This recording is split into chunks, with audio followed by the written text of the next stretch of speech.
सुमित और your money, जहां पर हम आम तौर पे तो पर्सनल फाइनेंस की बातें करते हैं, लेकिन अब क्योंकि बजट सामने है तो बजट से जुड़े बहुत सारे पहलू, बजट से जुड़े बहुत सारे फैसले जो कि आपके पर्सनल फाइनेंस की जर्नी के ऊपर असर करेंगे, उनके ऊपर भी बात करना ज़रूरी है।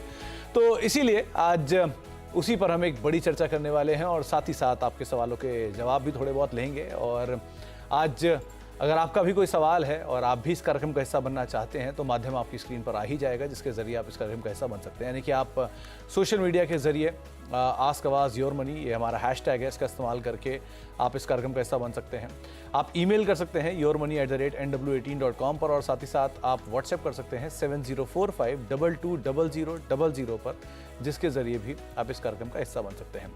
आज इंटरेस्टिंग दिन है, तो हमने आज अपने जानकार को भी स्टूडियो में ही बुलाया। आज हमारे साथ स्टूडियो में बातचीत करने के लिए पीबी इन्वेस्टमेंट्स की सर्टिफाइड फाइनेंशियल प्लानर पूजा भिंडे मैम मौजूद हैं। और इंटरेस्टिंग बात यह है कि आज पूजा मैम को भी हमारे एफएम की तरह 7 साल हो गए हैं सीएनबीसी आवाज़ के साथ एसोसिएटेड। जैसे उनका 7वां बजट है, वैसे ही पूजा मैम भी 7 साल से सीएनबीसी आवाज़ के साथ मौजूद हैं। पूजा मैम, बहुत बहुत शुक्रिया लगातार हमारे साथ रहने के लिए, दर्शकों के सवालों के जवाब देने के लिए और हर मौके पर हम लोगों की मदद करने के लिए। तो कल है बजट का दिन, और बजट के दिन बहुत सारी चीज़ें हैं जिनके ऊपर बात करनी है, बहुत सारी उम्मीदें हैं। सब फैसले तो 11 बजे तक आ ही जाएंगे, क्लैरिटी उनमें, लेकिन उम्मीदें क्या लगाई जा रही हैं उनमें बात करना ज़रूरी है। पूजा मैम, सबसे पहले बजट में सबको जो सुनने का इंतज़ार रहता है कि मेरे लिए क्या है, मिडिल क्लास के लिए क्या है। अगर कल शाम को आपको भी 90% फ़ोन यही आएंगे कि कोई टैक्स रिबेट मिला कि नहीं मिला, या हमारे लिए क्या आया। तो एक आम आदमी, एक सैलरीड एम्प्लॉय, एक मिडिल क्लास आदमी क्या उम्मीद लगाकर चले बजट से, क्या होने वाला है या क्या होना चाहिए उसके लिए, और अगर क्या बदलाव हो जाए तो उसकी इन्वेस्ट सबसे बेहतर या उसकी जर्नी थोड़ी और बेटर हो सकती है। जी बिल्कुल। देखिए सुमित, सबसे पहले obviously thank you so much. मैं आज आई हूँ and it's such a remarkable day for me too. सबसे पहले मैं कहूँगी कि ये नई गवर्नमेंट का पहला बजट है। सो आगे के जो 5 साल है, इसका फाउंडेशन इसके ऊपर है। जैसे आपने राइटली पुटअप किया कि आम आदमी, मिडिल क्लास, सैलरीड जो भी हैं, उन्हें इसका बेनिफिट पास ऑन होना चाहिए। अब नॉर्मली जब हम बात करते हैं टैक्स, तो हमें हर जगह पे टैक्स लगता है। चाहे आजकल आप देखें कि इनकम टैक्स तो है ही, लेकिन अगर हम बिजनेस कर रहे हैं तो जीएसटी भी है। हर जगह से अगर हम टैक्स भर रहे हैं तो हमारी सेविंग कहाँ हो रही है, हमारे कंजम्पशंस कहाँ हो रहे हैं। एंड फिर जब हम देखते हैं सामने इन्वेस्टमेंट अपॉर्चुनिटी को, तो वहाँ पे बहुत ज़्यादा हमें इक्विटी में इनफ्लो देखने को मिल रहा है। लेकिन अगेन टैक्स तो हमेशा हमें ये एक पिंचिंग पॉइंट लगता है। सो ऑब्वियसली जो प्री बजट एक्सपेक्टेशन है, जो मैं कहूँगी कल सुबह ऑब्वियसली इसका हमें क्लैरिटी मिल जाएगी। ATC मैं कहूँगी एक हॉट डिडक्शन है पूरे ही टैक्स डिडक्शन में, जिसमें हमें 1.5 लाख की limit, 1.5 lakh, I think her layman को अब पता है 1.5 लाख। लेकिन क्या हमें पता है ये 1.5 लाख की लिमिट पिछले 10 साल से है। 2014 से ये लिमिट 1.5 लाख की लिमिट अब तक बढ़ी नहीं है। और हम जब ये लिमिट के इंक्लूजन्स की बात करते हैं, इसमें PPF है, NSC है, टैक्सेशन में ELSS है, PF रिडक्शन है, होम लोन प्रिंसिपल अमाउंट है, बच्चों की स्कूल की पढ़ाई है, इंश्योरेंस प्रीमियम्स है। जब हम फाइनेंशियल प्लानिंग की बात करते हैं और हम बोलते हैं कि इंश्योरेंस होना चाहिए, टैक्स सेविंग इंस्ट्रूमेंट्स होने चाहिए, होम लोन अगर आप ले रहे हैं, जब इन सारों का डिडक्शन 1.5 लाख में हम समा रहे हैं, तो ये कहाँ का इंसाफ है। मेरे हिसाब से सबसे पहला रिलीफ या एक गुड न्यूज़ होना चाहिए सैलरीड एम्प्लॉयज़ या मिडिल क्लास लोगों के लिए, तो 1.5 लाख की लिमिट को बढ़ा के एटलीस्ट डबल 2.5 से 3 लाख तो कर लेनी चाहिए। ये एक बहुत इंपॉर्टेंट रिडक्शन है मेरे हिसाब से। तो मैम, 1.5 लाख की लिमिट ATC में, क्योंकि ये बहुत इंटरेस्टिंग बात यही है कि आप इन्फ्लेशन बढ़ गया, आपके सारे खर्चे बढ़ गए, लेकिन 1.5 लाख की लिमिट वहीं की वहीं है। ट्रू। अब इसके साथ साथ आपका दायरा ही बढ़ गया। पहले इंश्योरेंस सबसे ज़रूरी होता था, अब हेल्थ इंश्योरेंस सबसे ज़्यादा ज़रूरी है। तो आप ATC से फिर बढ़ के गए ATD पर भी, तो वहाँ पर भी आपके लिए लिमिट है। हाउसिंग लोन में इंटरेस्ट आप टैक्सेशन में यूज़ करते हो, लेकिन उसमें प्रिंसिपल अमाउंट ज़रा सा ही रहता है, और जितना बनता है उस हिसाब से तो 15-20 लाख रुपए, जो आज की डेट में शायद घर भी नहीं आते उतने बड़े। सो मिडिल क्लास का क्योंकि दायरा बड़ा हो गया है, तो ये हर चीज़ में है, अगर आप छोटे छोटे पॉकेट्स में जाएं तो। सो हेल्थ इंश्योरेंस वाइज में क्या बदलाव की उम्मीद आप एक्सपेक्ट कर रहे हो? देखिए, राइटली पुट अप किया सुमित अगेन, 80D डिडक्शन है। हम फाइनेंशियल प्लानिंग के हिसाब से कहते हैं ना कि ये डिडक्शन में अगर आपने हेल्थ इंश्योरेंस प्रीमियम भरा है, चाहे वो सेल्फ, स्पाउस, चाइल्ड, मतलब खुद की फैमिली और आपके डिपेंडेंट पेरेंट्स, तो आपको खुद की फैमिली के लिए 25,000 का डिडक्शन मिलता है, एंड डिपेंडेंट पेरेंट्स जो अगर 60 के एज के ऊपर हैं तो 50,000 का डिडक्शन मिलता है। अब एक ज़माना था जब हम 2 लाख 3 लाख की पॉलिसी लेते थे। आज की तारीख में तो मेरे हिसाब से काफ़ी इंश्योरेंस कंपनीज मिनिमम 5 लाख से तो शुरुआत करते हैं। हमने पोस्ट कोविड जब हेल्थ इन्फ्लेशन को देखा है, हम कहते हैं एक बेसिक फैमिली को एटलीस्ट 10 लाख का मिनिमम कवरेज होना चाहिए, क्योंकि जिस हिसाब से आपकी हेल्थ इन्फ्लेशन बढ़ रही है, मेडिकल कॉस्ट बढ़ रहे हैं, और at the same time thanks to all this lifestyle कि हमारी बीमारियां भी 40 की एज से बढ़ रही हैं। सो 25,000 का प्रीमियम एक 10 लाख की पॉलिसी के लिए बिल्कुल कम है। आज की तारीख में 3 या 4 लोग अगर फैमिली में हैं तो आराम से 30-35 हज़ार का प्रीमियम बनता है। And eight the same time senior citizen है तो उनका प्रीमियम भी 60,000 के ऊपर ही आता है। सो ऑब्वियसली एक इम्पॉर्टेंट लिमिट यहाँ पे मैं कहूँगी जो डबल होनी चाहिए, बेस इंडिविजुअल की 25 से 50 हज़ार हो जानी चाहिए, और जो सीनियर सिटीजन की है वो 50 हज़ार से बढ़कर एटलीस्ट 1 लाख तक होनी चाहिए। सो टोटल 1.5 लाख की लिमिट का हमें एक बेनिफिट मिलना चाहिए हेल्थ में। मैम, एक चीज़ और, रीसेंट रनअप में कोविड के बाद से जब आपका मार्केट इतना अट्रैक्टिव है, इधर थ्रू इक्विटी मार्केट्स डायरेक्टली और थ्रू म्यूचुअल फंड, आप ऑन एन एवरेज 15%, 20%, 25% रिटर्न निकल आते हैं। सो बाकी जो एसेट क्लास हैं उनकी अट्रैक्टिवनेस काफ़ी हद तक कम हुई है। गोल्ड को अगर आप हटा दो तो गोल्ड तो विल रिमेन गोल्ड, लेकिन जैसे डेट इंस्ट्रूमेंट्स हुए या एफडीज़ हुई, क्योंकि इंटरेस्ट रेट सिनेरियो पीक पर होने के बावजूद भी वो रिटर्न नहीं आ पा रहा एफडीज़ में जो आना चाहिए। सो आप रिस्क फ्री रिटर्न और रिस्की रिटर्न के बीच का जो गैप है वो इतना ज़्यादा हो चुका है कि रिस्क फ्री में आपको 15-20%, स्टॉक स्पेसिफिक तो 50-50% तक गेन्स आते हैं, लेकिन रिस्क फ्री में आपको 10% भी निकलना बड़ा मुश्किल हो रहा है। सो क्या ये दायरे को एक तरफ कम या एक तरफ बढ़ाना, इसकी ज़रूरत नहीं दिख रही? जी, डेट और इक्विटी की पैरिटी नहीं है मेरे हिसाब से। और जैसे आपने राइटली पुट अप किया, इन्वेस्टर्स कंफ्यूज हो जाते हैं कि अब यहाँ टैक्स ज़्यादा है, यहाँ रिटर्न ज़्यादा है, तो क्या करना चाहिए। सो ये कन्फ्यूजन मेरे हिसाब से कहीं ना कहीं मैं इसको लिंक करूँ वही कैपिटल गेन के साथ। सो कैपिटल गेन में एक पैरिटी हो जाए, शॉर्ट टर्म लॉन्ग टर्म का जो टेन्योर है अक्रॉस डेट एंड इक्विटी बहुत कन्फ्यूजिंग है। अगर एनआरआई क्लाइंट है तो अगेन, एनआरआई इन्वेस्टर है तो अगेन उसका डिडक्शन आपको एज पर डेट आ जाता है। अगर इंडिविजुअल डोमेस्टिक इन्वेस्टर है तो उसका अगर 1 साल से ज़्यादा है तो 10%, वो भी 1 लाख के गेन के ऊपर 10%। अब मैं कहूँगी 1 लाख का गेन भी बहुत कम अमाउंट है, उसको भी अगर हो सके तो वो लिमिट बढ़ानी चाहिए। या फिर अगर हम बात करें टाइम होराइजन की या टेन्योर की, अगर हो सके कि हम टेन्योर इक्विटी जो लॉन्ग टर्म का जो टेन्योर है वो अगर बढ़ के अप टू 60 हो जाए या मैक्सिमम 10 इयर्स हो जाए, अगर आपने होल्ड किया और उसके बाद आपको उस पर कोई टैक्स नहीं लगेगा, जो LTCG है। ये मैं क्यों कनेक्ट कर पा रही हूँ, जो हम NPS का अगर सामने कंपैरिजन देखें, नेशनल पेंशन सेविंग स्कीम, जिसमें अभी इक्विटी भी इंक्लूड करने में आया है, लेकिन अगर आप 60 की एज तक NPS में बने रहते हैं, जो उसका आपको एक तो टैक्स रिडक्शन भी मिल रहा है एंड 60 के बाद 60% टैक्स फ्री है, बाकी की 40% की एन्युटी लगती है। सो एक तरह से जैसे आपने कहा इक्विटी में मैं यहाँ से टैक्स मुझे मिल रहा है फ्री, डेट में अगर मैं देखूँ तो काफ़ी जगह पे debt mutual fund is as per the slab rate across, आप शॉर्ट टर्म ले लो, लॉन्ग टर्म ले लो, लेकिन सामने हम डेट दूसरे प्रोडक्ट्स देखें, स्मॉल सेविंग स्कीम्स देखें या FDs की बात करें, अगेन उसमें एज पर स्लैब रेट। तो जो इंडेक्सेशन बेनिफिट है जो कंप्लीटली वाइप ऑफ करने में आया था लास्ट ईयर, मैं कहूँगी कहीं ना कहीं अगर उसको रीलुक किया जाए, थोड़ा डेट अट्रैक्टिव हो जाए, तो ये टैक्सेशन बेनिफिट की वजह से लोग डेट में तो बने रहेंगे, नहीं तो उनको लगेगा कि FD में तो वैसे भी 7-7.5% है, 30% टैक्स चला जाएगा, तो चलो इक्विटी में जाओ।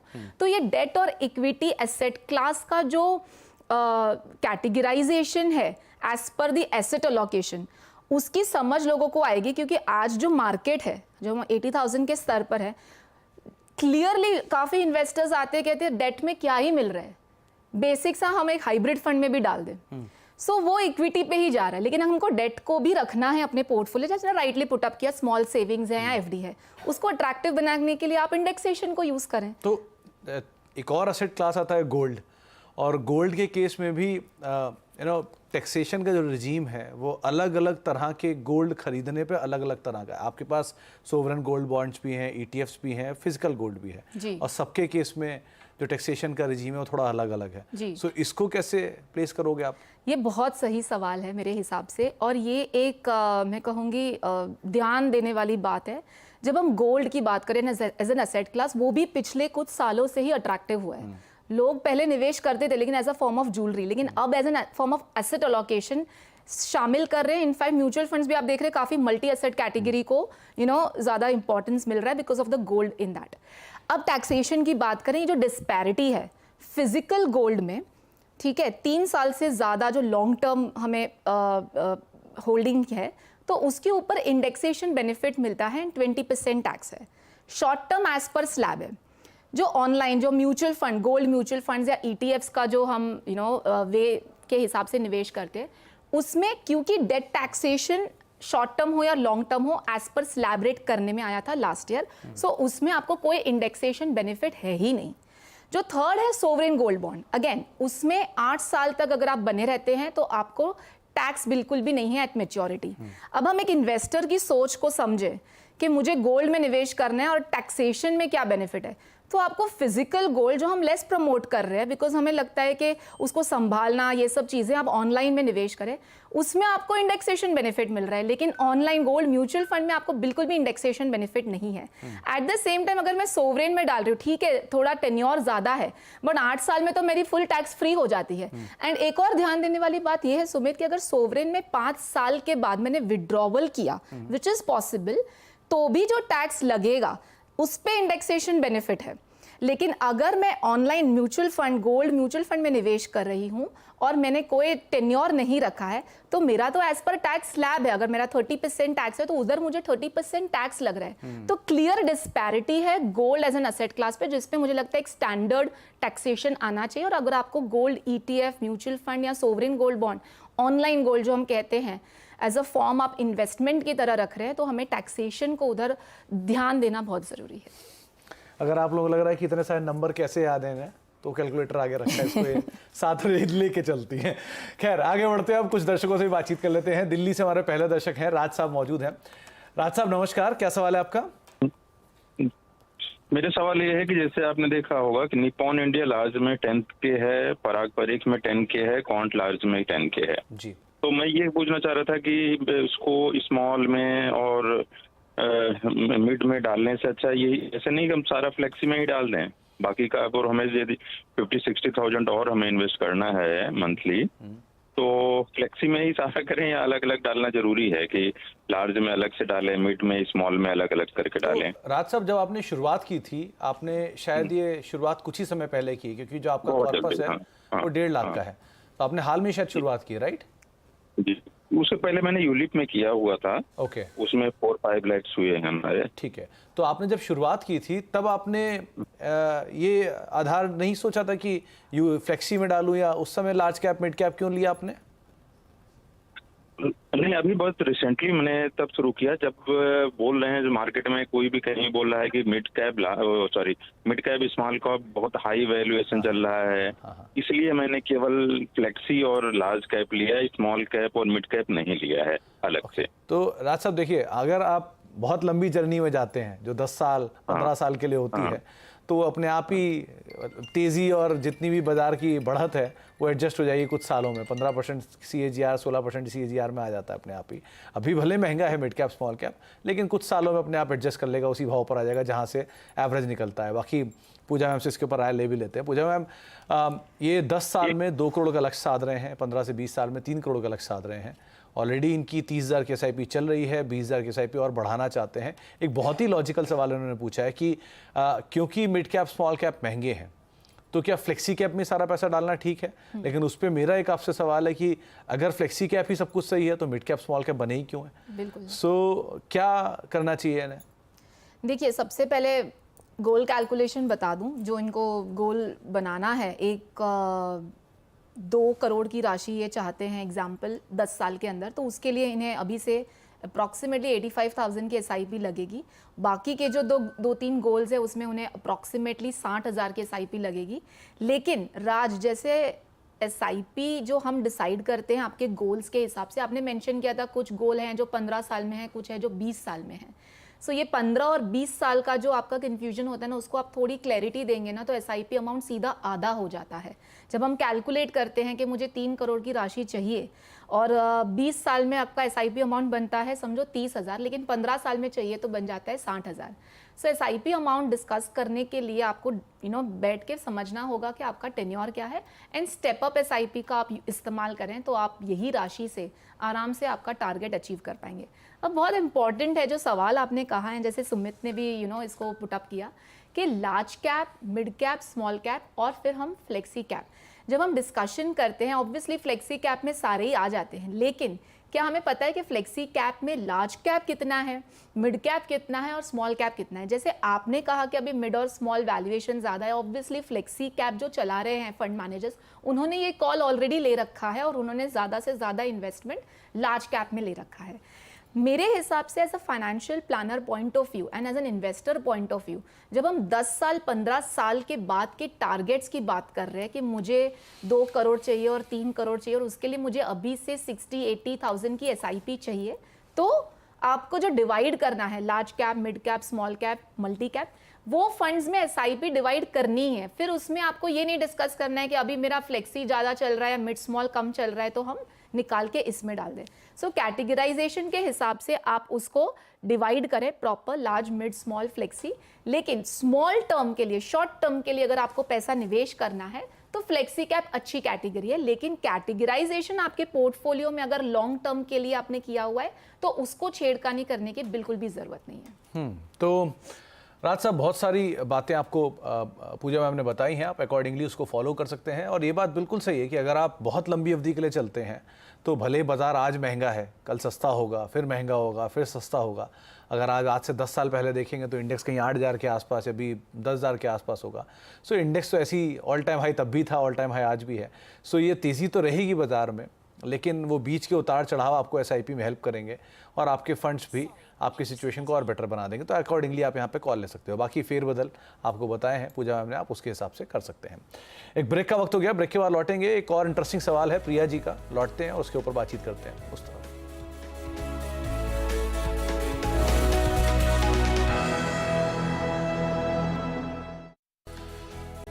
अब देख रहे हैं योर मनी, और योर मनी में आज हम बातचीत कर रहे हैं कल आने वाले बजट से पहले किस तरह के फेरबदल आपके लिए बेनिफिशियरी रहेंगे, और साथ ही साथ दर्शकों के सवालों के जवाब भी दे रहे हैं। साथ ही साथ पूजा मैम आज हमारे साथ स्टूडियो में हैं, उनकी 7th CNBC आवाज़ के साथ एनिवर्सरी है, तो उस पर भी हम उनसे बातचीत कर रहे हैं। लेकिन एक और ईमेल आया है, वो आया है प्रिया कुमारी का, जो कि असम से आया है। और प्रिया जी ने अपना सवाल भेजा है, उनका मंथली निवेश करीब 15,000 रुपये के आसपास का है, पोर्टफोलियो 4 लाख का ऑलरेडी पहुंच चुका है। ये इंडिकेट करता है कि शायद ये 2020-2021 से निवेशित हैं।